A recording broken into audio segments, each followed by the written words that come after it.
God said, sorry about that. He put the bag back through the screen. A co-worker came over and whispered in his ear, that's Pastor Osteen. He turned around and said, Pastor Osteen, how are you, my friend? I wanted to say, get behind me, Satan. He said, I watch you every week. I thought it's not working at all. The point is, life is too short to let other people dump their garbage on you. You can't stop it from happening, but you can release it and move forward. Yeah. Some people, they have all this hurt and anger and offense. What didn't work out? Who did them wrong? Because they never let anything go. Like a big garbage can, they're carrying around all this trash. Sometimes they'll try to dump their garbage on you.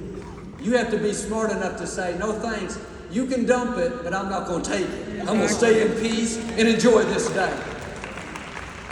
Jesus was telling his disciples in this passage, I'm sending you out to impact the world. But along with this favor, there will be offenses. People that don't understand you. People that try to discredit you. As God promotes you and gives you more influence, you have to have thicker skin. You can't be easily offended. People will come against you, say things that are not true, try to mischaracterize you. Don't sink down to their level. That's not your battle. Keep releasing and reaching. The only way they can affect you is if you take the bait. You get offended, become sour, try to prove to them who you are. The scripture says, the pure in heart will see God. That word pure in the original Greek language is where we get our word catheter. A catheter is used during surgery to take toxins out of the body. This is saying, if you're going to see God, if you're going to have his favor, his blessing, you have to keep the impurities out. You have to have this catheter, so to speak, to where when an offense comes, no big deal. It flows through and releases. They hurt my feelings. They were disrespectful. He shouldn't have hollered at me. You can't stop that from coming, but you can stop it from staying. You have to have that catheter to get rid of the toxins. The problem with some people is they've never learned this system of release. They're holding on to everything, what someone said, how they were treated wrong. Now their heart is not pure. There's unforgiveness, resentment, anger. That's why they can't see God. Is your vision being limited because you're not dealing with offenses properly? Is the favor on your life, the blessings, the creativity not showing up like it should because you're holding on to hurts, living offended, bitter? The good news is you will see things clear up if you'll start releasing, start forgiving quickly, not letting these toxins build up. That's clouding your vision. It's keeping you from seeing the victory and the abundance that God has for you. I've known people that were favored, they were talented, but they got distracted by what people were saying. Bitter over who did them wrong, trying to prove to people they were not what was said. They became defensive, harsh, critical. It was all born out of an offense that they didn't let go of. If you hold on to offenses, they'll begin to change who you are. But if you'll be a David, walk away from the Eliabs, walk away from the insults, the disrespect, then God can trust you with more. We have to pass these tests. When offense comes, that's an opportunity to show God what you're made of.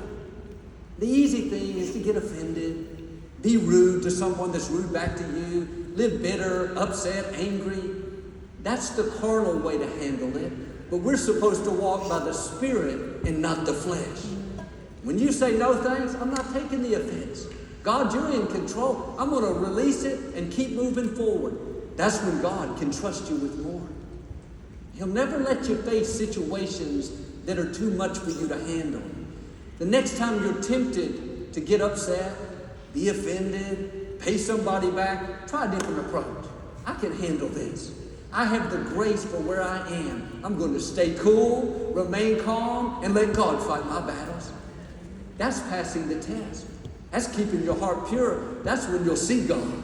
You'll see His blessing, His favor, His goodness on your life in a new way. In the position that I'm in, front of a lot of people. There are many opinions, people that don't understand, that mischaracterize, say things that are not true. I do what I'm asking you to do. I don't pay any attention to it. I'm not offended. I don't let that poison get in. Life is good. I'm happy. God has blessed me more than I can imagine. Your time is too valuable. God's been too good to you to live offended, discouraged over what they said, bitter who left you out. Rise above that. People can say what they want, but if you don't let it in, it's like water off of a duck's back. It has no effect. Don't let the negative chatter, people that are never going to be for you, get you distracted fighting battles that don't matter. Bitter over people that are not a part of your destiny. Worried about what someone thinks that's never going to understand you. That's the enemy trying to use those offenses to poison your spirit, deceive you into changing who you are. Keep your heart pure. Ignore it. They have issues they haven't dealt with. That's why they're spewing the poison. They don't like themselves. How are they ever going to like you? Release it and move forward. When Jesus told his disciples they were going to have to forgive an offense 7 times a day, the next thing they said was, Lord, increase our faith. They didn't pray, God, increase our faith so we can do bigger miracles, increase our faith so we can have a bigger vision. They said, increase our faith so we can forgive the wrongs, so we can let go of the offenses, so we can keep these toxins out. Sometimes it takes more faith to keep your heart pure than it does to accomplish a dream. We're praying for faith for a breakthrough, faith for a new level, and that's good. I believe in that. But like these disciples, have you ever prayed, God, increase my faith so I can let go of these hurts? Increase my faith so I can forgive this person that betrayed me. God, increase my faith so I can keep my heart pure and keep moving forward with my life. One time my father received a letter in the mail from a minister in another country. This minister was very prominent and well known. The letter was very hurtful and condemning. My father had been married early in life and went through a divorce. And this minister was telling him how he was not qualified, how he shouldn't be pastoring. He accused my father of things that weren't true, just people stirring up trouble, spreading rumors. My father was very offended. He thought, this is not right. So he wrote the man a letter back that was just as strong and forceful, telling him, who do you think you are? You don't know what you're talking about. You should mind your own business, on and on. My father sealed the envelope, put the stamp on it, walked out to the mailbox. When he put it in the mail, he heard a voice saying, you got him back, didn't you? Daddy said, I sure did. The voice said, you set him straight, didn't you? Daddy said, yes, I did. Then the voice said, you repaid evil for evil, didn't you? My father realized that was God speaking to him. He felt convicted. He was drawn into a battle that he wasn't supposed to engage in. That offense was starting to take root. The scripture says, you overcome evil with good. When you're offended, you never win by returning the offense. All that's doing is poisoning your spirit. You overcome offenses by letting them go, not responding, not dwelling on it, not letting that poison in. He walked back to the mailbox, tore the letter up, never sent it. 16 years later, that man showed up at Lakewood.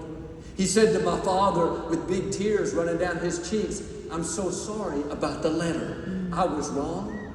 I had been hurt, and in that anger, I lashed out at you. He asked my father to forgive him. Their relationship was restored.